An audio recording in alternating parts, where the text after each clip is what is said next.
അസ്സലാമു അലൈക്കും വറഹ്മത്തുള്ളാഹ്. നമ്മൾ ഒന്നാം ക്ലാസ്സിന്റെ മറ്റൊരു മോഡൽ ചോദ്യ പേപ്പറുമായിട്ടാണ് ഇന്ന് വന്നിരിക്കുന്നത്. അപ്പം നമ്മൾ പഠിച്ചു തന്നെ വീണ്ടും വീണ്ടും പഠിക്കുന്നത് കാരണം നമുക്ക് പെട്ടെന്ന് നന്നായിട്ട് പഠിക്കാൻ കഴിയും, എക്സാമിന് നല്ല മാർക്ക് വാങ്ങാനൊക്കെ കഴിയും. അപ്പം ഇന്ന് വന്ന ചോദ്യ പേപ്പറിലുള്ളത് നമുക്ക് നോക്കിയാലോ. നമ്മൾ കഴിഞ്ഞതിലൊക്കെ വന്ന ചിത്രങ്ങൾ തന്നെയാണ്. ആദ്യത്തെ അക്ഷരം വിട്ടിട്ടുണ്ട്.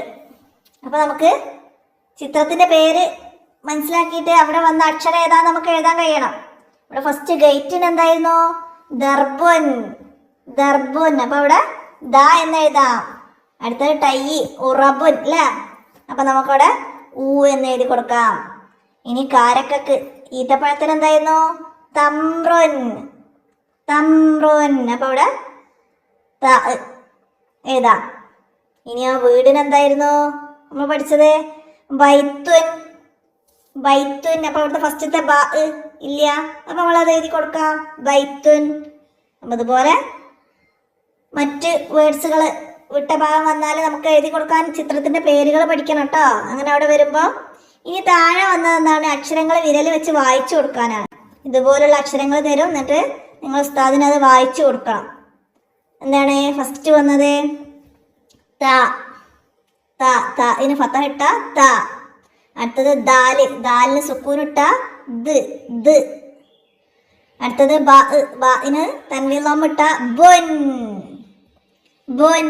അടുത്തത് അലിഫിന് ലൊമ്മിട്ട ഊ, ഊ.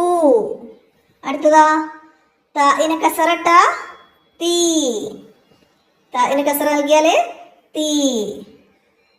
ഇനിയാ അക്ഷരങ്ങൾ നോക്കി എഴുതാനാണ് അടുത്തത്. അക്ഷരങ്ങൾ നോക്കി എഴുതി കൊടുക്കണം. ഫസ്റ്റത്തെ അക്ഷരം ഏതാണ്? ത അല്ലേ. അവിടെ ആപ്പിളിന്റെ മുകളിൽ വന്ന ചിത്രങ്ങൾ നോക്കുക. ത ആണ് ഫസ്റ്റ് അതിൽ വന്ന അക്ഷരം അല്ലേ. അപ്പൊ ത നമുക്ക് അടുത്ത ആ സ്പേസിലേക്ക് എഴുതി കൊടുക്കാം. അടുത്തതോ ദാല്, അടുത്ത ആപ്പിൾമേലുള്ളത് ദാല്, അത് എവിടേക്ക് പകർത്താം. ഇനിയോ അലിഫ്, അലിഫ്. നെക്സ്റ്റ് ബ, ബ. അപ്പോൾ ഇവിടെ പകർത്തി നമുക്ക് നൽകാം. ഇനി നമുക്ക് അവിടെ നിറം നൽകാൻ രണ്ട് അക്ഷരം തന്നിട്ടുണ്ട്, താവും ദാലും. താ, ദാല്. അപ്പം അത് രണ്ട് നമുക്ക് വൃത്തിയിൽ നിറം നൽകി മനസ്സിലാക്കാം അല്ലേ. അപ്പം ഇതുപോലെ അക്ഷരങ്ങളാണ് നിങ്ങൾക്ക് എക്സാമിന് വരിക. ഇത് തന്നെ വരണമെന്നില്ല. അപ്പം അത് എഴുതുന്ന പോലെ തന്നെ വൃത്തിയിൽ പുറത്തേക്കൊന്നും ആവാതെ നിറം നൽകി ഭംഗിയാക്കാം. അപ്പം ഇത്രയാണ് ഈ ചോദ്യപേപ്പർ. നമുക്ക് തഫീമ് തിലാവ കൂടാതെ ദീനിയാത്ത് വൽ അഖ്ലാഖ്, ഇംലാ, കേട്ടെഴുത്ത്, അങ്ങനെ ഒരു എക്സാം കൂടി ഉണ്ടാവും. അപ്പോൾ നമുക്കതിൻ്റെ ചോദ്യപേപ്പർ ഉടൻ അപ്ലോഡ് ചെയ്യണം. നിങ്ങൾ ഉപകാരപ്പെടുത്തണം, കൂട്ടുകാർക്കൊക്കെ ഷെയർ ചെയ്ത് കൊടുക്കണം. ഇന്നത്തെ വീഡിയോ അവസാനിപ്പിക്കുകയാണ്. അസ്സലാമു അലൈക്കും വറഹ്മത്തുള്ളാഹി.